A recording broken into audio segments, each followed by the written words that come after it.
Le centre de la vie féodale est le château où le baron s'est retiré avec sa mesnie. Au XIIe siècle, la noblesse a presque entièrement abandonné le séjour des villes pour demeurer dans ses domaines des champs. Au haut de la colline, le château s'abrite à l'ombre du donjon massif. La motte a pris d'importantes dimensions, elle est devenue le centre d'actives exploitations agricoles. Les ateliers des artisans qui y étaient attachés n'ont pas disparu, mais ils ne se sont pas développés car les villes ont donné essor à l'industrie et par les marchands qui circulent, le château peut se procurer les objets fabriqués. La vaste enceinte est demeurée divisée en deux bails. Le donjon est à présent bâti en pierre. En notre histoire architecturale, il est enseigné que les donjons du XIIe siècle étaient carrés, pour s'arrondir au XIIIe. En son donjon, le seigneur suzerain voyait sa puissance défensive accrue par une muraille élevée, pittoresquement dénommée la chemise du donjon. Au sommet du château tournait une girouette. Le droit d'orner sa demeure d'une girouette était réservé aux gentilshommes et la forme en indiquait le grade dans la chevalerie du propriétaire. Au haut de la tour, en son échanguette, le guetteur avait charge d'annoncer le matin, au son du cor, le lever du jour. Il passait son temps en la longueur des heures à jouer de la flûte, du sisteron, du chalumeau et à chanter des chansons d'amour nommées du fait chansons de guette. Il sonnait le départ pour la chasse. Quelques autres se présentaient-ils aux portes de la demeure, il en annonçait l'arrivée. Enfin, tâche plus grave, il signalait l'approche de l'ennemi du plus loin qu'il l'apercevait. Nombre de barons ornaient les portes de leur résidence de haume ou de casque, signe aux gentilshommes et gentildames de passage qu'ils trouveraient séant bon accueil et hospitalité. À l'intérieur des tours, dont la plupart des donjons étaient flanqués, les escaliers qui en permettaient l'ascension étaient dissimulés autant que possible et interrompus de place en place de façon que l'usage en fût périlleux. À l'étranger, vide aisément comblé en cas de besoin par les habitants du château, à l'aide de marches en bois. Mais à l'étranger, l'ennemi qui se serait avisé d'y monter risquait de s'effondrer en ces lacunes pour venir se briser le crâne sur le sol de la tour. Le donjon surplombait les constructions diverses qui formaient le château et dominaient le pays d'alentour.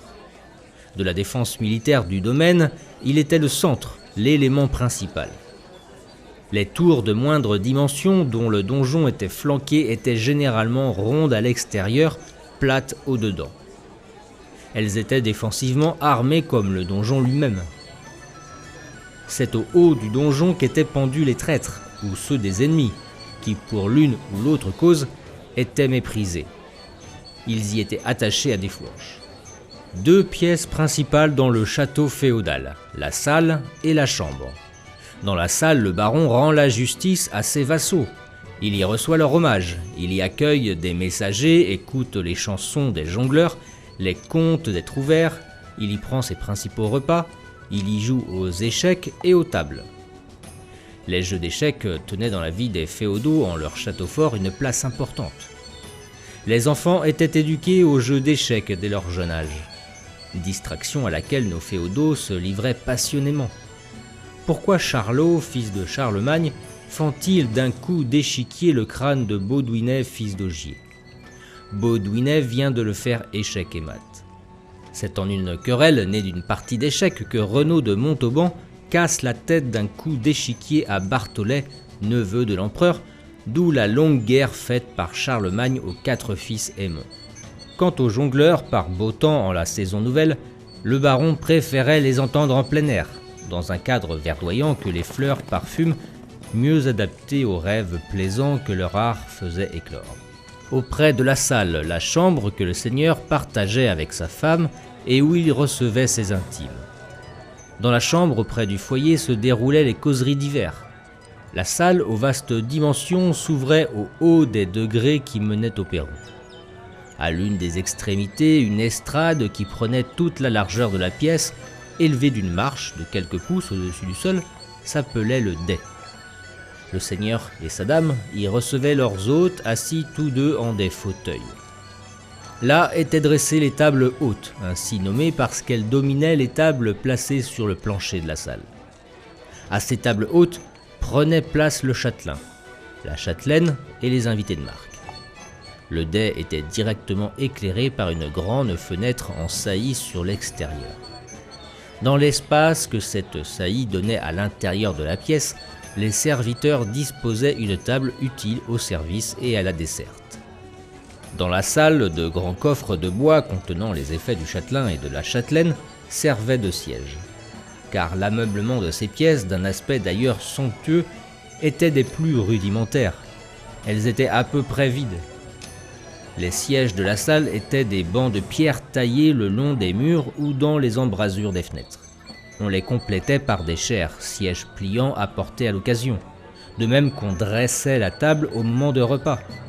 Les crédences chargées de vaisselle n'apparaîtront qu'au XVe siècle. Les contemporains s'asseyaient volontiers par terre, les dames elles-mêmes. À l'intention de ces dernières, le sol était couvert de tapis et d'épais coussins, usage qui dura longtemps. On en trouve encore la mention dans les poèmes de la fin du XIIIe siècle. La plupart des pièces du château étaient peintes à flore, peinture décorative où la nature était stylisée au goût du jour. En dehors de la salle, dans les chambres, les tapis étaient généralement remplacés par des jonchés d'herbes, le plus souvent glaïeuls et feuilles de menthe, choisis pour leur parfum. Autour du château fort réparé puis défendu par des hommes d'armes, vient se grouper une petite ville, agriculteurs et bourgeois, artisans et marchands, taverniers, bouchers, boulangers. Ils sont venus quérir abri et protection contre les hordes pillardes, contre les bandes de mercenaires avides de compléter, aux dépens de ceux qu'ils trouvent sur leur route, une solde qu'ils jugent insuffisante ou qui parfois leur fait même défaut. À l'intérieur du château, au pied du donjon, sont réunis à toute fin d'abondantes provisions de blé, de paille et de foin. Des amas de bois à brûler sont entassés dans les caves.